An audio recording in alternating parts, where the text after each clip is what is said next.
Hi hello welcome to XP explore life. நீங்கள் நம்ம என்ன பார்க்க போனால் வெங்காய தொழில் தான் பார்க்க போகிறோம். அதுக்கு தேவையான பொருட்கள் வெங்காயம், அதுக்கப்புறம் வெந்தயம், கடுகு, முழு மல்லி, ஒரு லெமன் சைஸ் புளி ஊற வச்சு எடுத்துக்கோங்க. அதுக்கப்புறம் இதுக்கு தேவையானது நல்லெண்ணெய் ஊற்றி செஞ்சால் தான் தொக்கு சூப்பராக இருக்கும். ஸோ ஃபஸ்ட்டு என்ன பண்ணுறீங்கன்னா, ஒரு பேன் எடுத்து கடுகு, வெந்தயம், முழு மல்லி, அதுக்கப்புறம் பெருங்காயம், கட்டி பெருங்காயம் சேர்த்தாலும் பரவாயில்ல, இல்லை நார்மல் உங்கள் வீட்டில் இருக்க தூள் பெருங்காயம் சேர்த்தாலும் பரவாயில்ல. நல்லா இது வறுத்து எடுத்துட்டு இதை ஆற வச்சு தனியாக அரைச்சி வச்சு எடுத்துக்கோங்க.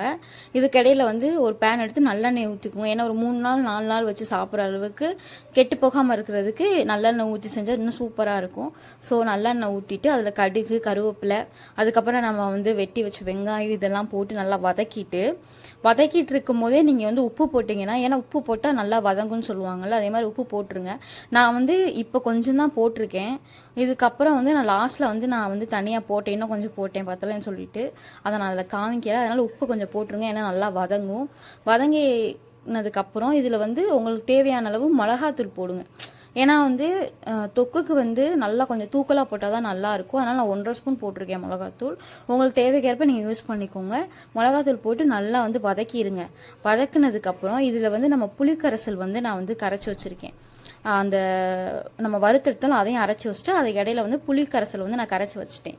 ஸோ அந்த புளியையும் இந்த இதில் வெங்காயம் இதில் போட்டோன்னா நல்லா இது நல்லா கொதிக்கணும். ஒரு 3 நிமிஷம் நம்ம அப்படியே மூடி லோ ஃப்ளேமில் வச்சு நல்லா மூடி போட்டு மூடி வச்சுருங்க.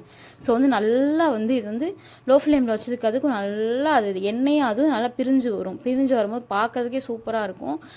இதுக்கடையில் என்ன பண்ணுறீங்கன்னா, நீங்கள் அந்த அரைச்சி வச்ச பொடி இருக்குல்ல, அந்த பொடியையும் நீங்கள் சேர்த்து போட்டுருங்க. ஏன்னா அந்த தொக்குக்கு அந்த பொடி தான் பெஸ்ட்டு.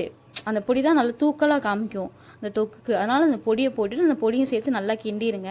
கிண்டினதுக்கப்புறம் திருப்பி மூடி வச்சுட்டு அதை ஒரு 2 மினிட்ஸ் இல்லைன்னா 3 மினிட்ஸ் இந்த மாதிரி நல்லா மூடி வச்சுட்டு அதுக்கப்புறம் ஓப்பன் பண்ணி பாருங்கள். ஓப்பன் பண்ணி பார்த்ததுக்கப்புறம் இதுக்கு இடையில வெல்லம் கொஞ்சோனா போடுங்க.